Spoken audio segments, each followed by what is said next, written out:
bonne année. Pour ce premier jour de 2022, c'est peut-être pour annoncer la couleur ou peut-être pas, on va faire des pâtes. Et ce que j'ai eu à Noël, que j'avais demandé, c'est cet accessoire sur la machine à pâtes qui permet de faire des raviolis. Voilà, parce que les raviolis, on peut les faire à la main, on peut les faire quasiment sans rien, juste avec beaucoup de volonté. Un rouleau et un couteau, on peut se débrouiller pour faire des raviolis. Mais là, ce système permettrait, en activant la manivelle,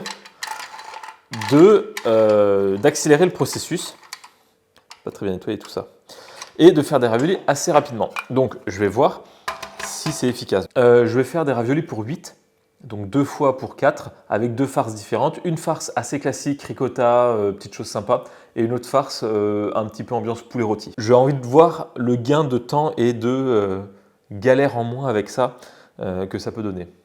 La phrase n'est pas française, mais vous avez l'idée. Je mets ça de côté. Bon, vu qu'on part sur 6 œufs, en gros 3 œufs et 300 g de farine, c'est pour 4 personnes de raviolis. Donc là, je vais partir sur 600 g de farine, à peu près 8 g de sel. On fait semblant de faire un puits au milieu.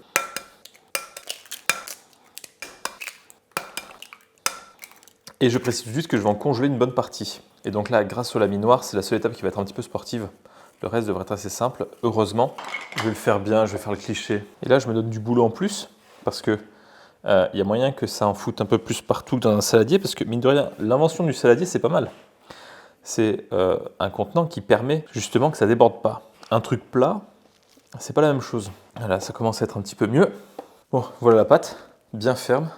On va laisser reposer une petite heure vu le volume. Après, peut-être que ça dépend pas du volume et qu'on pourrait laisser reposer que 20 minutes, une demi-heure comme les autres. Et donc pour les farces, il va y avoir deux petites choses. D'un côté, on va dire le plutôt classique avec ricotta, jambon de Parme, jambon séché et tomates séchées. Donc j'écrase finement les deux, j'incorpore là-dedans et voilà. Éventuellement quelques pignons et du parmesan, peut-être pour les deux. De l'autre côté, pour le côté poulet rôti, il me reste du poulet rôti. J'avais fait cuire des carottes et des oignons dedans, donc j'ai récupéré les morceaux de poulet que je vais hacher finement avec les carottes et ça.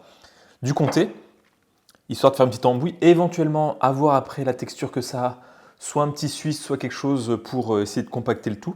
Et c'est un petit peu là que commence le test parce que je veux quand même qu'il y ait des morceaux. Et on va voir si après ça passe dans la machine. Vous voyez, on imagine que si un morceau reste collé entre deux raviolis, chose qui ne se passerait pas si je le faisais à la main, enfin vous verrez quand j'utiliserai la machine. J'ai la flemme de le faire en 2 fois. Plus ou moins pareil avec les tomates séchées. Plus qu'à rajouter la ricotta. Et là j'en mets bien 500 grammes. Je vais rajouter du parmesan. Franchement le zester c'est bien. Pendant des années je me suis dit oh, c'est bon, je peux me débrouiller à la râpe. Mais n'empêche c'est plus facile à râper. Ça fait des plus petits morceaux. Et je vais l'assouplir avec un petit peu de crème. Et voici la première farce faite. Je vais faire pareil ici avec le poulet. Pareil avec les petits légumes. Et voilà, à ça je vais rajouter un mélange de principalement comté et un petit peu de parmesan. Ça paraît beaucoup, mais c'est que dès qu'on râpe, ça fait beaucoup de volume. Et donc là, ça va être bien trop sec. Donc ce que je vais faire, c'est que je vais rajouter la crème fraîche de tout à l'heure. Il me restait de la soupe de potimarron. Et ça sera ça. Comme ça fait légumes et ça permet de liquéfier un petit peu, enfin de rendre le tout plus souple. Non, là c'est vraiment bien. La consistance me plaît, je remets ça au frais avant d'étaler la pâte. Et je vais rajouter, comme j'avais dit tout à l'heure, un peu de pignon écrasé dans chaque. Voilà. Passons à la machine. Donc ce que je vais faire ici, c'est utiliser la technique de... on va faire un ruban. Et je vais faire ça en 2 fois. Si j'ai à peu près les mêmes... Tiens, maintenant je vais voir. 488, 429. Bon, je vais commencer par la plus grosse.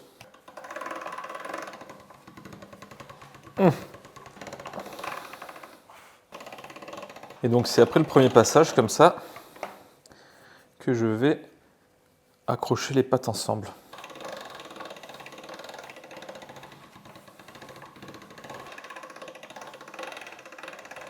Donc là, d'habitude, je vais de 2 en 2, là, je vais aller de 1 en 1. Je sais pas à quoi correspondent les chiffres.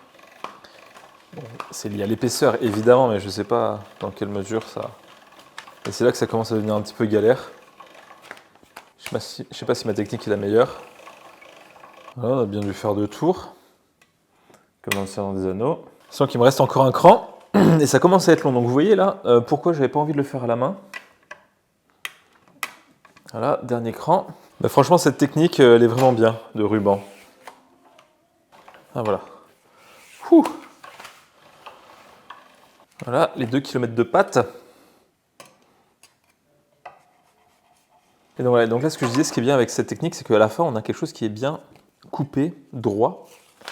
Et c'est ce qu'on veut. Donc là, c'est en plusieurs parties. Ça qui s'accroche là. On met la manivelle ici. Et là, on a ce qui tourne avec quelque chose qui va couper le ravioli avec le côté biseauté.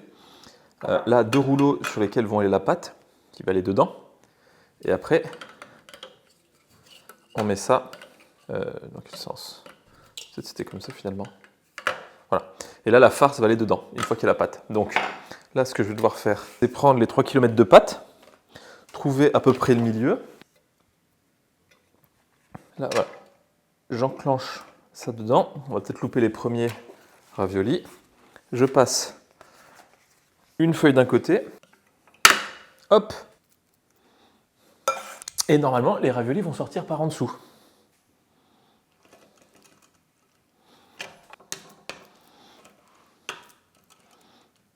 Et c'est pour ça que c'est bien d'avoir un plan de travail qui fait 4 mètres de long. Et là, ça a l'air de se remplir. Et là, ce qui serait bien, c'est de tirer les raviolis ici. Mais regardez-moi ça. À voir après avec les gros morceaux, parce que là, je commence à voir là, à la caméra, des morceaux qui sont entre des raviolis. Donc je ne sais pas ce que ça va donner. Donc là, clairement, c'est bien d'être, comme quand on fait des pâtes, quelles qu'elles soient, c'est bien d'être plusieurs. On pousse d'un côté, on tire de l'autre. Comment voulez-vous? J'ai bientôt 1,50 m de raviolis. Ils ne sont pas tous pleins exactement pareils. Et j'ai clairement pas coupé au milieu. Donc c'est mieux d'arriver à court de farce qu'à court de pâte. Ça lira moins. Bon, je vais faire passer la pâte dans le reste. On va pouvoir aller nettoyer tout ça. Mais avant ça, regardez ce qu'on a obtenu. Donc maintenant, à quel point c'est facile. Voilà, là, il y en a quelques-uns qui sont un peu vides. Mais globalement, une fois que j'ai bien appuyé, ça allait à peu près. Donc, et là, c'est ça aussi le problème, c'est qu'il y a un peu des pertes, notamment là sur les bords. Mais ça, c'est pas complètement des pertes, parce que je vais les reprendre et je vais les recuire comme des pâtes normales, où je les garde, je les congèle, et quand je suis tout seul et que j'ai la flemme, j'ai des pâtes congelées. Ça, les premiers, clairement, c'est les pertes.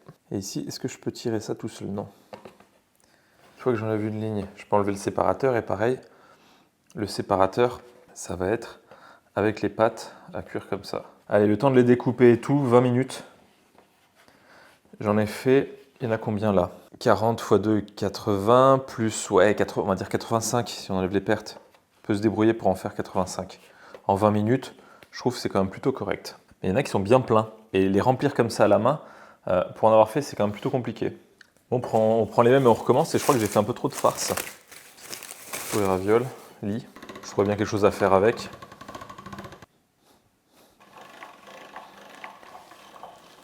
Et oui, je coupe les pâtes au ciseau, comme les pizzas. C'est enclenché.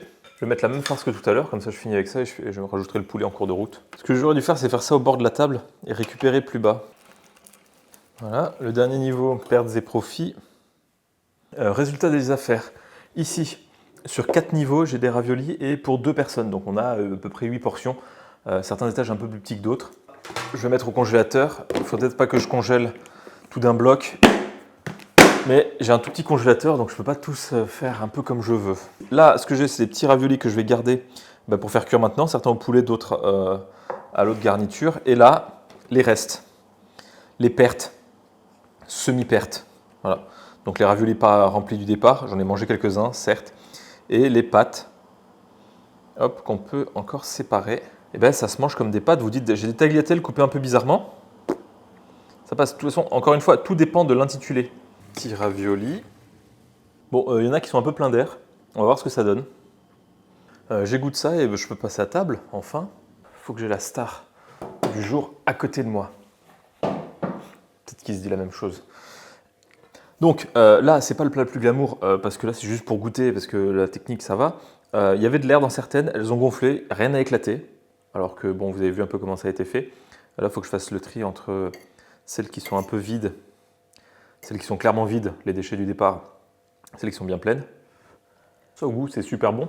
La farce est très très bonne. Là, un peu de parmesan, un peu de truc, ça passe très bien. C'est des très bons raviolis et ça peut être des raviolis de crise avec des restes. Vous avez bien vu. J'aime vraiment ce plat parce que vous avez peut-être vu que j'en ai fait quelques-unes des vidéos avec les pâtes. Mais honnêtement, on part de quasiment rien et on fait des trucs sympas. Et il y a différents niveaux de difficulté. Donc, par rapport à ce gadget, parce que oui, c'est un gadget dans le sens où on peut très bien s'en passer. C'est pas nécessaire. Par exemple, un gaufrier, c'est pas un gadget. Parce que pour faire des gaufres, on est obligé d'avoir un gaufrier. On ne peut pas faire des gaufres avec autre chose qu'un gaufrier. Les trucs au four en silicone, ça marche pas. Faut qu'il y ait un choc thermique, ça fait des gâteaux en forme de gaufre, c'est pas des gaufres. Bref. Ça, pour ce gadget, il fait des raviolis, ça peut être très rapide. Et là où ça peut être intéressant, je pense, c'est une utilisation un peu spécifique. C'est vraiment si on veut faire beaucoup. Clairement, pour 8 personnes, je ne me lance pas dans les raviolis à la main. Ou alors, j'en fais des comme ça. Ça peut être très bien, mais si on veut des petits raviolis, je ne sais pas dans quel contexte ça pourrait être le cas, de préférer les petits comme ça aux gros, parce qu'à la fin, c'est à peu près... Bref. Où on en fait pour beaucoup et où on est 2 ou 3 avec une personne référente. Le nombre de fois où j'ai entendu Fred, on t'aiderait bien, mais après tu vas nous dire que c'est mal fait parce que c'est pas fait comme tu veux. Il se peut que ça soit arrivé 2-3 fois.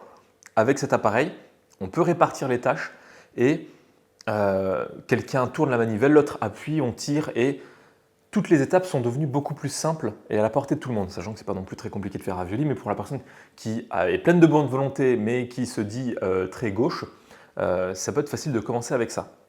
Et la personne référente peut dispatcher un petit peu les rôles et on peut en faire vraiment dans des quantités industrielles. Là, c'est rapide d'en faire pour 15 personnes. Une fois que le plan de travail est fait, une fois que la machine est lancée, ça peut aller très vite. Beaucoup plus vite que si on les faisait à la main. Si je devais faire des raviolis pour 2 personnes, je ne sortirais pas la machine, je ferais mes gros raviolis et en plus, il y aurait moins de pertes. J'arrive en pâte à avoir quasiment 0 perte quand je fais des raviolis à la main. La petite bande quand je découpe à la fin, qu'on pourrait laisser, mais bon. Voici la petite conclusion, mais en tout cas, je ne pensais pas qu'il tiendrait aussi bien. Je pensais que c'est un peu galère. Je pense faire 2-3 essais. Là, j'ai fait une farce qui était plus solide que celle de l'essai que j'avais fait il y a quelques jours. Et là où c'était plus liquide, bah forcément ça descendait mieux et ça passait mieux. Sinon, il faut vraiment y être et appuyer en même temps. Il y a un petit coup de main à prendre, mais je pense qu'au bout d'un essai, enfin 2 essais, le deuxième ne sera pas un essai, ce sera concluant, on peut y arriver. Un peu galère à gérer les pâtes en l'air. La feuille de ravioli qui sort, franchement, ouais, ce serait bien de la mettre au coin de la table et que quelqu'un la récupère en cours de route. Ce qui serait encore mieux, c'est d'avoir un tapis roulant où on tourne un truc, mais on ne fait plus des raviolis à la maison, à la main. Donc, c'est pas sponsorisé, mais je vous dis quand même où est-ce qu'on m'a offert. En gros, pour Noël, c'était la belle-mère qui m'a demandé ce que je voulais. Donc, je sais qu'elle aime bien les raviolis. Je me suis dit, moi, c'est un cadeau qu'elle sera contente de me faire. Et donc, je lui ai envoyé le lien à Amazon de ça. Si vous voulez, je vous l'envoie. Il est aussi en description. Les pâtes, c'est bon quand même. Il faut commencer l'année avec des pâtes. Sur ce, très bonne année et à très bientôt.